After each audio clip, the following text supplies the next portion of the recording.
All right, let's dive right into this explainer and finally demystify the foundational architecture running under the hood of your favorite AI tools.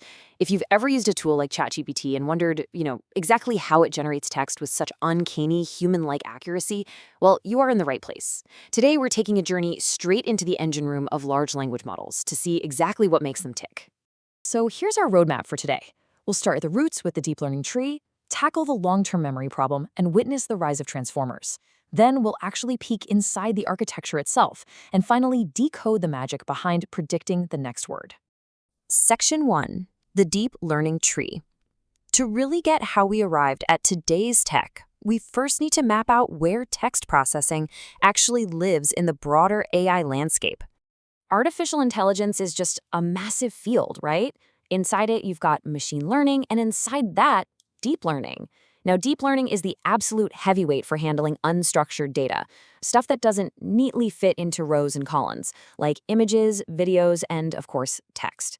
To process all this, we use neural networks. The three main ones are artificial, convolutional, and recurrent neural networks, or RNNs. Historically, when dealing with sequential data like text, RNNs were the foundational go-to. They were the early, heavy-lifting workhorses of language translation. And look, the trajectory of AI, definitely not an overnight success story. It's a chronological evolution. We marched from early RNNs to long short-term memory models to attention models, up to encoder-decoder architectures, then transformers, and finally the GPTs we interact with today. And here's the crazy part. Every single step on this path was a direct, necessary response to a massive, seemingly insurmountable problem that the previous generation just couldn't fix. Section 2, the long-term memory problem. So what exactly was that fatal flaw that forced us to evolve past early RNNs? Well, early RNN models suffered from this thing called long-term dependency. Imagine giving the model a massive, paragraph-long sentence to read. Because their memory capacity was so incredibly limited, they could only retain the most recent words. By the time they reached the end of a long sentence, they had completely forgotten what the beginning was even about. They just couldn't capture the broader context. It made them practically useless for long conversations. This massive flaw brings us to LSTM, or long short-term memory. The whole concept of LSTM fixed this by essentially mimicking human memory. Think about it philosophically for a second. As humans, we literally have to intentionally forget old, irrelevant experiences just to clear mental space for new thoughts. If your brain is constantly jammed with past details, new thoughts can't percolate. LSTM did exactly this. It used a mechanism of selective read, selective write, and crucially, selective forget. By mathematically dropping irrelevant filler words, it saved precious memory for the context that actually mattered. But there was a catch. The industry quickly realized that while LSTMs were amazingly powerful, their architecture was intensely complicated, packed with intricate mathematical gates. And intricate gates mean massive computing power and painfully slow training times. So this friction led to the creation of GRUs, or gated recurrent units. GRUs essentially achieved the exact same selective memory concepts as LSTMs, but with a significantly simplified architecture. This was a crucial stepping stone before the industry hit its biggest turning point. Section 3, the rise of transformers. Now, this is the era that completely redefined everything we knew about language processing. It all kicked off with a dramatically titled research paper published by Google called "Attention is All You Need." This single paper officially launched the era of the transformer. The researchers essentially reverse-engineered the whole problem of text generation and proposed a totally new base architecture using an attention mechanism. It was a wildly bold claim, basically saying, hey, let's throw out those old complex models entirely in favor of this one elegant mechanism. And it totally changed the game.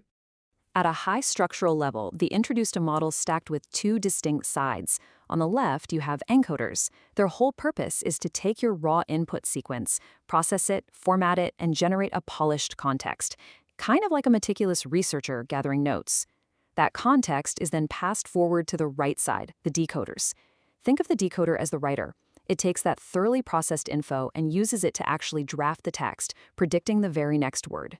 In Google's original experiment, they stacked exactly 6 identical encoders on the left and 6 decoders on the right. Over time, of course, models scaled this stock up dramatically. While the original paper used a stack of 6, as models got more advanced, they bulked up immensely. For example, a model like GPT-2 Excel utilizes an unbelievable 48 encoders and 48 decoders stacked together. This massive scale is exactly what gives modern models their heavy lifting capabilities, letting them process millions of parameters simultaneously. Section 4, Inside the Architecture. Let's actually pop the hood, zoom into the engine room, and see how raw text travels through this maze. Okay, before your text even enters the encoders, it has to be rigorously prepped. If you type a sentence like "today is Sunday," the model first runs it through tokenization, chopping the text into bite-sized tokens. And keep in mind, a token is often just a part of a word, like a syllable, which is how AI handles typos with such ease. Next is token embedding, translating those pieces into numbers. And finally, positional embedding, which ensures the model actually understands the exact sequential order of the words you just typed.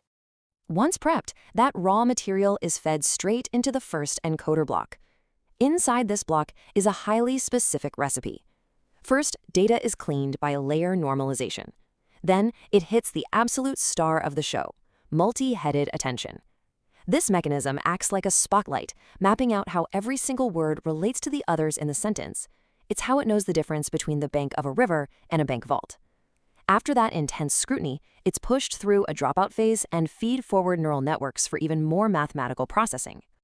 You can really just think of these stacked encoders acting exactly like a factory assembly line. The first encoder processes the text through that attention recipe, then passes a slightly improved, contextually aware version up to encoder 2. Encoder 2 works on it, polishes it further, and hands it up to 3. Layer by layer by layer, the context gets sharper until the final encoder outputs a highly polished context vector. Section 5, Predicting the next word. After that final encoder finishes its job, the highly refined context is handed off to the decoders. Now, this brings us to something you've almost certainly witnessed. You've definitely seen ChatGPT typing out text word by word on your screen, right? Rather than just dropping a full paragraph all at once. But have you ever actually wondered why it mechanically happens this way? Well, the crucial point is that transformers are essentially one massive, continuous loop. The decoder predicts one single word. Mathematically, we call this predicted word y-hat. Then, and here's the crazy part, it takes that newly predicted word, loops it directly back into the start of the engine alongside your original input, and runs the entire massive factory process all over again, just to predict the next single word. Input plus y-hat 1 predicts y-hat 2. Future words literally depend on the words generated a millisecond ago. This is exactly why these models require absolute supercomputers. They're running the whole factory just to guess a single word. So how does the model know if it's actually doing a good job? At the very end of the decoder phase, there's an output layer that uses a math function, often called Softmax, to generate a list of probabilities. It's essentially scoring its own best guess, y-hat, against the actual 100% correct answer, the ground truth, which we call y. Naturally, the transformer is not going to be absolutely perfect on the first try. No way. So it calculates an error rate, which is just the square difference between the actual output y and its predicted output y-hat. Once it knows the size of this gap, it uses backpropagation to work backwards through the system.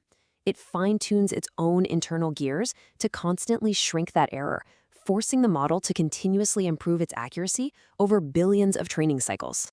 All right, we have thoroughly deconstructed the magic trick of large language models today. We've seen how the sheer frustration with RNNs forgetfulness led to selective memory in LSTMs, which ultimately gave way to the revolutionary, highly stacked encoder-decoder architecture of transformers.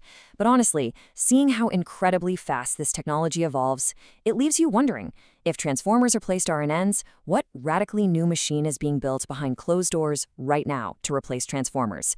Thanks for joining this explainer, and keep learning.